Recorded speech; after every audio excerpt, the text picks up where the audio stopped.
बच्चों, आज हम डिस्कस करेंगे किसी लाइन की इक्वेशन का नॉर्मल फॉर्म। देखिए,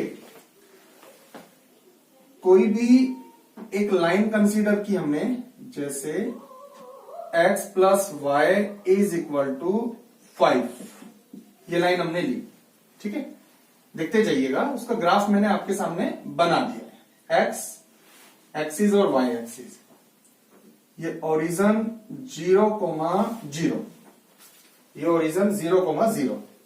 ठीक है, हमें क्या करना होता है कि x एक्सिस और y एक्सिस, ये तो जब भी कभी किसी लाइन का ग्राफ बनेगा ये तो परसेंट रहेंगे। जो लाइन हमने ड्रॉ की है, जिसकी इक्वेशन हमने यहां लिखी है, ठीक, उस लाइन पर ओरिजन से, ये फिक्स है ओरिजन से, राइट, ओरिजन फिक्स है, ओरिजन चेंज नहीं होगा। ओरिजन से परपेंडिकुलर डालिए, ये हमने परपेंडिकुलर डाला।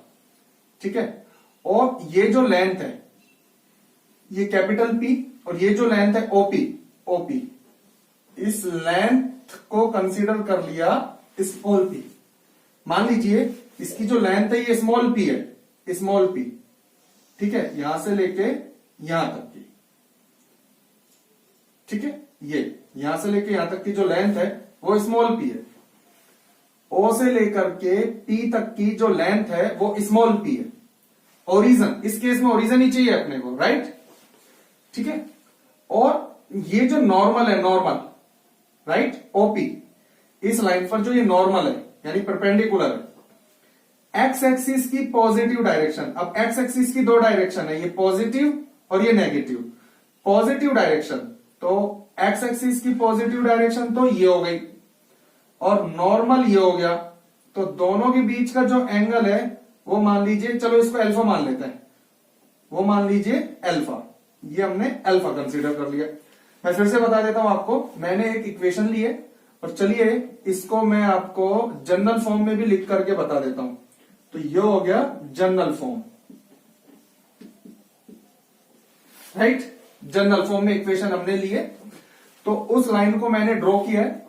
आपको करना क्या है, ओरिजन से उस लाइन पर परपेंडिकुलर डालना है, ओरिजन से उस लाइन पर परपेंडिकुलर डालना है आपको। परपेंडिकुलर डालने के बाद में ये जो एंगल हुआ, ये एंगल हुआ अल्फा। ठीक है, कौन सा एंगल, फिर से सुन लीजिए। लाइन आपने परपेंडिकुलर, भाई ये लाइन आपने बनाई, ओरिजन से जो परपेंडिकुलर डाला, तो ये नॉर्मल एक्स एक्सिस के साथ में, positive direction of x axis के साथ में जो एंगल बनाता है वो अल्फा, और इस नॉर्मल की जो लेंथ है वो P। ठीक है, तो ये जो लाइन आपने ड्रॉ की थी, जिसकी इक्वेशन ये जनरल फॉर्म में है, तो इसका, इस लाइन का नॉर्मल फॉर्म हो गया x cos alpha plus y sin alpha is equal to P। x cos alpha plus y sin alpha is equal to P। ये इस लाइन का नॉर्मल फॉर्म है।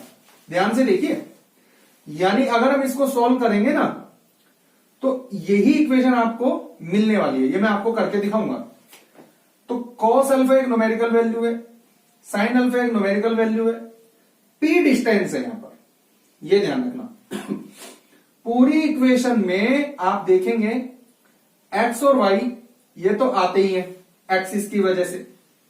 जो P है वो ओरिजन से इस लाइन की परपेंडिकुलर डिस्टेंस है, ओरिजन से इस लाइन की परपेंडिकुलर डिस्टेंस स्मॉल p।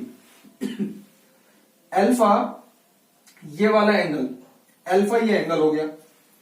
जो ये लाइन नहीं बना रही है, अल्फा एंगल ये लाइन नहीं बना रही है,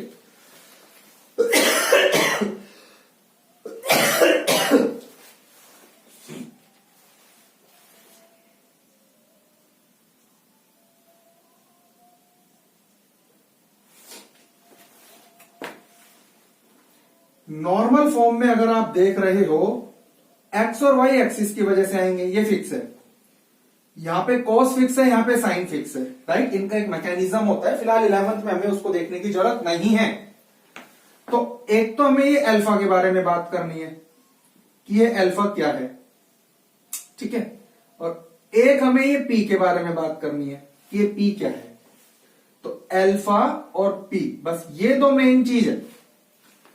ये जो लाइन हमारे पास गिवन है, ओरिजिन से इस पे जो हमने परपेंडिकुलर डाला था वो नॉर्मल एक्स एक्सिस के साथ में एंगल बनाता है। मतलब ये एंगल, ये लाइन नहीं बना रही है। ओरिजिन से परपेंडिकुलर डालने के बाद में जो ये नॉर्मल है ओपी, ये बना रहा है। और यानी कि जो अल्फा है इसके लिए काम किसने किया, नॉर्मल ने किया। ऐसे समझो आप, भाई अल्फा किसने बनाया, नॉर्मल ने बनाया, लाइन ने तो बनाया ही नहीं। और पी किसकी लेंथ है, सही मायने में जो ये ओपी नॉर्मल है, नॉर्मल जो ये ओपी है इसकी लेंथ है। तो ये भी किसने बनाया, ये भी नॉर्मल ने बनाया और ये भी नॉर्मल ने बनाया, राइट। जबकि इक्वेशन का जिक्र इसका होगा, लाइन एल का। तो लाइन एल का नॉर्मल फॉर्म कहलाता है फिर ये, कि लाइन एल के लिए नॉर्मल ने ही सारे काम किए हैं, राइट। तो ऐसे समझ लो कि एक तरीके से रिगार्ड करता है वो इसका, कि मिस्टर नॉर्मल आपने हमारे लिए इतना कुछ किया है, तो चलिए हम अपना नाम ही चेंज कर देते हैं, नॉर्मल फॉर्म कर दिया फिर उसने। ऐसे समझो, जैसे आपको याद है ना, जैसे y is equal to m x plus c में x और y के अलावा स्लोप और इंटरसेप्ट, तो स्लोप इंटरसेप्ट। तो यहां अल्फा और p, लेकिन कौन कर रहा है इनके लिए काम, नॉर्मल कर रहा है।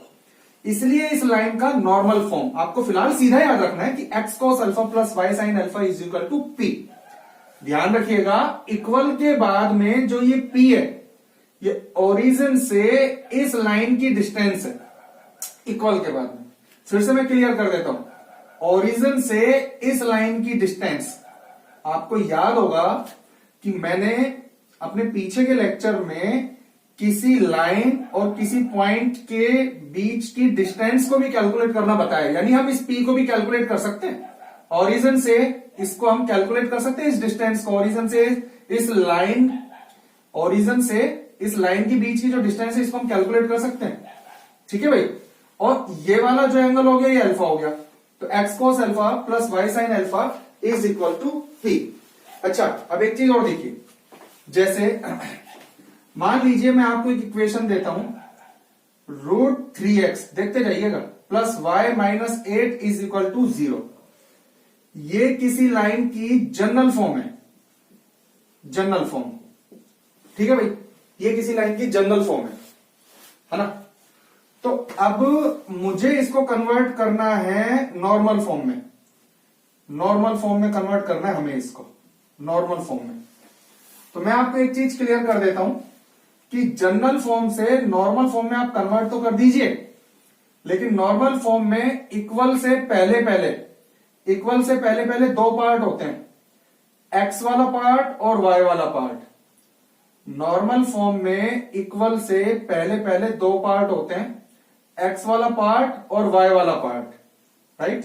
इक्वल से पहले दो पार्ट होते हैं, x वाला पार्ट और y वाला पार्ट, क्लियर। जिसमें x वाले पार्ट के साथ में कोस अल्फा, बीच में प्लस होना चाहिए, और y वाले पार्ट के साथ में साइन अल्फा, तो दोनों एंगल सेम है। इस चीज का भी ध्यान रखिएगा, मैं सब यहां पे आपको बनवाने वाला हूं, ठीक है। और P जो हो गया वो ओरिजिन से, ये फिक्स है, ओरिजिन से जो गिवन लाइन है, जैसे यहां पे x plus y is equal to 5 है, इस बार है √3x plus y minus 8 is equal to 0 की डिस्टेंस, ठीक है। तो इक्वल से पहले दो ही पार्ट है x और y वाले, तो आपको क्या करना होता है इसमें, इक्वल से पहले दो पार्ट को आपको रखना है, पहले तो ये ध्यान रखना। अब क्योंकि इक्वल के बाद में जो होगा वो ओरिजिन से जो गिवन लाइन है, गिवन लाइन यानी कि ये, और यहां पे गिवन है ये, तो ओरिजिन से इस लाइन की डिस्टेंस है इक्वल के बाद में। अब देखिए, इसको यहीं रोक करके एक छोटे से कॉन्सेप्ट पर चलते हैं। कोई भी लाइन ले लीजिए, कोई भी लाइन, जैसे मान लीजिए ये एक लाइन है जिसकी इक्वेशन है ax plus dy plus C is equal to 0। क्योंकि लाइन की इक्वेशन क्या आ सकती है ये अभी हमें नहीं पता है, लेकिन एक पॉइंट कंसीडर कर लीजिए 0,0। अगर हमें ओरिजिन से इस लाइन की डिस्टेंस कैलकुलेट करनी है ना, तो मैंने आपको बताया भी था, अपॉन में तो √a² प्लस b², ठीक है, देखते जाओ। और जब 0,0 यहां x और y की जगह जाएंगे तो इसको भी 0 बना देगा और इसको भी 0 बना देगा। तो देखो डायरेक्ट भी तो लिख सकते हैं c अपॉन अंडर रूट ए स्क्वायर प्लस बी स्क्वायर। और जब जब आप ओरिजिन से डिस्टेंस कैलकुलेट करोगे ना तो x वाला पोर्शन और y वाला पोर्शन, क्योंकि यहां पे 0 और यहां पे 0, हमेशा इसको 0 बनाएगा, राइट। ठीक है, तो कांस्टेंट वाला पोर्शन को डिवाइड कर दो ए स्क्वायर और बी स्क्वायर के अंडर रूट से। फिर से सुन लीजिए कांस्टेंट वाले पोर्शन को। ठीक है, अब यहां देखिए कांस्टेंट वाला पोर्शन c है। अगर मैं दोनों साइड में इसको a कंसीडर करता हूं, √3 का स्क्वायर प्लस 1 का स्क्वायर, और इधर भी √3 का स्क्वायर प्लस 1 का स्क्वायर। मैं आपको क्लियर कर देता हूं, मेरा फोकस पूरा इधर था कि इस तरफ इक्वल के बाद में इसको मैंने 8 जो यहां पे आया, इसको ए स्क्वायर प्लस बी स्क्वायर के अंडर रूट से डिवाइड करना है। भाई इस लाइन की ओरिजिन से डिस्टेंस निकालना दिखा, इस लाइन की ओरिजिन से, जब इस लाइन की ओरिजिन से डिस्टेंस निकालोगे ना, है ना, ओरिजिन से तो डिस्टेंस निकाली जाती है, निकालना इसकी ओरिजिन से डिस्टेंस। तो देखिए ये 0 और ये 0, सारा 0, तो ऊपर आएगा मोड में -8 अपॉन अंडर रूट √3 का स्क्वायर प्लस 1 का स्क्वायर, √3 स्क्वायर प्लस 1 स्क्वायर, वापस से ऊपर वही 8 upon under root √3 square plus 1 square. ये आएगी इस लाइन की ओरिजिन से डिस्टेंस। तो मैं आपको यही कह रहा था कि इक्वल के बाद में गिवन लाइन की ओरिजिन से डिस्टेंस बैठनी चाहिए, इसलिए मैंने इस 8 को, और ओरिजिन से बैठनी चाहिए इसीलिए तो ये फिक्स किया गया, क्योंकि ओरिजिन है ना, इस x और y वाले को तो 0 बना देगा। तो इसको आप हमेशा इसके x के कोफिशिएंट और y के कोफिशिएंट के स्क्वायर के सम के अंडर रूट से डिवाइड करना है। तो डिवाइड तो करना हमें इक्वल के बाद में था, क्योंकि मैथमेटिक्स में बैलेंस करने के लिए एक तरफ कभी भी नहीं करते हैं, तो बैलेंस करने के लिए बोथ साइड डिवाइड करना पड़ा। तो इस तरफ हमें डिवाइड करने की जरूरत नहीं थी, डिवाइड करने की जरूरत तो हमें इस तरफ थी, राइट, ताकि ये डिस्टेंस बन जाए। अब मैं कह सकता हूं कि ये डिस्टेंस बन गया किसका, गिवन लाइन का ओरिजिन से। ठीक है, तो ये हो गया 8 अपॉन 9, नहीं सॉरी 3 प्लस 1 4 का अंडर रूट 2। ठीक है, यानी कि 4, और ये हो गया, ये वापस से क्या आया 2, √3/2 x plus 1/2 y is equal to 4। तो नॉर्मल फॉर्म क्या बना, नॉर्मल फॉर्म बन गया √3/2 x, अभी देखते जाइए 1/2 y इज इक्वल टू 4। अब देखिएगा, अब मैंने आपको क्या बताया कि ये तो आ गया ओरिजिन से डिस्टेंस, तो अब इन वैल्यू को cos अल्फा और sin अल्फा में कन्वर्ट करने की कोशिश कीजिए विद सेम एंगल। तो √3/2 यानी कि पॉजिटिव वैल्यू, अपन जानते हैं x के साथ में cos बैठता है, ये मैं आपको बता चुका हूं, x के साथ में cos आएगा, तो ये वैल्यू cos अल्फा की वैल्यू बनेगी, ये वैल्यू sin अल्फा की वैल्यू बनेगी, और दोनों वैल्यू पॉजिटिव है, और दोनों वैल्यू पॉजिटिव फर्स्ट क्वाड्रेंट में होती है, cos भी पॉजिटिव sin भी पॉजिटिव। तो दोनों के दोनों एंगल एक्यूट एंगल होंगे, क्योंकि फर्स्ट क्वाड्रेंट का एंगल एक्यूट एंगल होता है, और दोनों एंगल सेम भी होने चाहिए। तो हम देखेंगे, आप इसको डायरेक्ट लिखिए, तो ये हो जाएगा cos 30 डिग्री और फिर x प्लस sin 30 डिग्री और फिर y इज इक्वल टू 4। इसी फॉर्म में लिखा देना, रहने देना आपको। ठीक है, तो ये जो फॉर्म आया ये नॉर्मल फॉर्म आया। तो नॉर्मल फॉर्म के लिए, यानी किसी भी इक्वेशन से नॉर्मल फॉर्म में अगर आपको कन्वर्ट करना है, तो सबसे पहले इक्वल से पहले आपको x और y रखना है। याद रखिएगा, इक्वल के बाद में हमेशा पॉजिटिव वैल्यू बैठे। मान लीजिए अगर ये पॉजिटिव होता तो उधर जाता, तो ये माइनस हो जाता, तो इस माइनस को इधर फेंक देना, -√3 और -y कर देना, ये कहने की कोशिश कर रहा हूं मैं। ठीक है भाई, चलिए, तो इसको आपने इधर फेंका, फेंकने के बाद में ये 8 परपेंडिकुलर डिस्टेंस नहीं है, और अगर हो भी तो भी आपको डिवाइड करना है, तो भी आपको डिवाइड करना है, ये ध्यान रखना। आपको डिवाइड किससे करना है, इसके स्क्वायर और इसके स्क्वायर के सम के अंडर रूट से। क्यों, क्योंकि मैंने बताया था ना कि अगर आपको ओरिजिन से जब भी डिस्टेंस निकालनी है तो दोनों 0 हो जाएंगे, तो हमेशा कांस्टेंट अपॉन ए स्क्वायर प्लस बी स्क्वायर का अंडर रूट। तो कांस्टेंट अपॉन ए स्क्वायर प्लस बी स्क्वायर का अंडर रूट, तो फिर ये गारंटी हो जाएगी कि ये ओरिजिन से गिवन लाइन की डिस्टेंस है, और अगर ये डिस्टेंस है ना, फिर तो ये cos अल्फा और sin अल्फा की वैल्यू बैठी है, फिक्स है ये। और मैं बता देता हूं, वरना √3 और यहां का 1 cos अल्फा और sin अल्फा की वैल्यू हो ही नहीं सकती, ये और बता देता हूं, क्योंकि ये 8 जब इधर आया था डिवाइड करने से पहले, अगर मैं इसको डिस्टेंस मान लेता तो ये cos अल्फा और ये sin अल्फा की वैल्यू हो ही नहीं सकती, क्योंकि cos अल्फा की वैल्यू √3 किसी पे मिल ही नहीं सकती आपको। तो यहां आपको कॉन्ट्राडिक्शन आ जाने वाला है, आपको पता चल जाएगा आप गलत कंसीडर कर रहे हो। और रही बात नॉर्मल फॉर्म को, तो कभी भी बना लो, cos 30 की वैल्यू रख दो, sin 30 की वैल्यू रख दो, वो तो कभी भी कन्वर्ट इसमें हो जाएगा।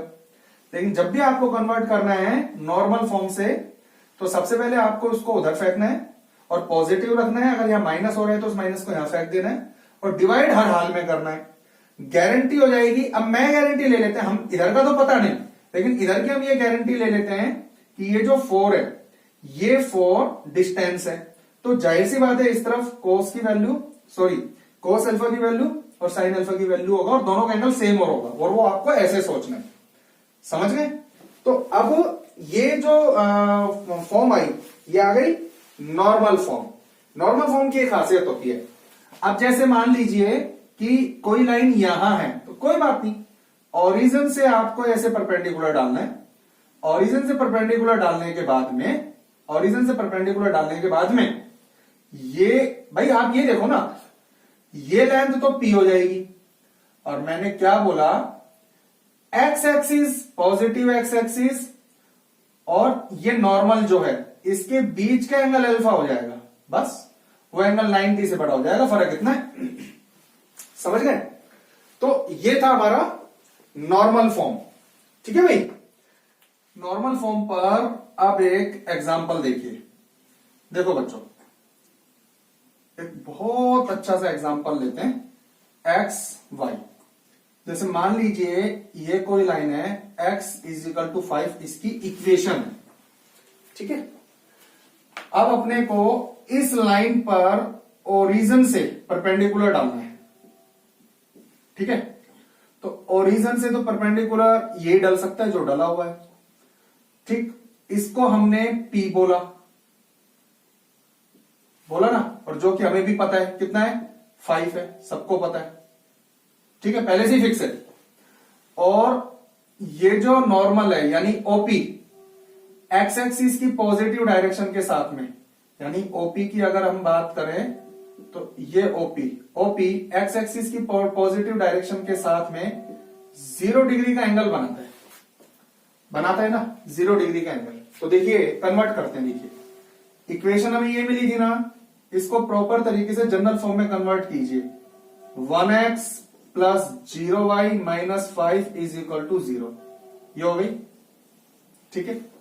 और मैंने आपको बताया था कि सबसे पहले कांस्टेंट वाले को उधर डाल दीजिए, तो 1x + 0y कांस्टेंट वाला उधर डाल दिया। फिर मैंने आपको बताया था कि हमें बोथ साइड किससे डिवाइड करना है, इस 5 को डिस्टेंस, ये 5 वाले पोर्शन को डिस्टेंस बनाने के लिए 1 का स्क्वायर, जबकि हमें पता है ये डिस्टेंस 5 ही है, यानी कि ये बिल्कुल सही बैठा है। लेकिन मैंने आपको क्या बताया, आप तो बस डिवाइड कर दीजिए, सही बैठा है ना तो भी सामने आ जाएगी चीजें। अब क्योंकि 1 साइड डिवाइड कर नहीं सकते तो ही हम इस तरफ कर रहे हैं, 1² + 0²। तो आप देखेंगे नीचे से 1 ही बनेगा, तो 1/1 1x, राइट, 0 समथिंग वही 0x, और ये फाइनली 5। अब मुझे क्लियर हो गया ये डिस्टेंस है। डिवाइड करने के बाद में ये डिस्टेंस है ना, तो ये cos की वैल्यू और ये sin की वैल्यू है। अब cos की वैल्यू भी पॉजिटिव है, sin की वैल्यू भी नेगेटिव नहीं आ रही है। ऐसा एंगल ढूंढिए जिस पर 1 मिले और sin 0 दे। cos तो 1 दे, sin 0 दे, तो वह 0 डिग्री। तो cos 0 डिग्री x और sin 0 डिग्री y = p, जहां अल्फा हो गया ये और डिस्टेंस हो गई ये, ऐसे ही छोड़ देना है, ये नॉर्मल फॉर्म हो गया। ठीक है भाई, बस ये आंसर आ गया। आप देखिए ना, अल्फा 0 डिग्री पहले से ही फाइनल था। तो नॉर्मल फॉर्म में इस तरीके से आपको कन्वर्ट कर लेना है। आप इसके क्वेश्चंस कीजिएगा और कोई भी प्रॉब्लम आती है तो डिस्कस कीजिएगा। ठीक है, मिलते हैं नेक्स्ट लेक्चर में कुछ और कॉन्सेप्ट के साथ में।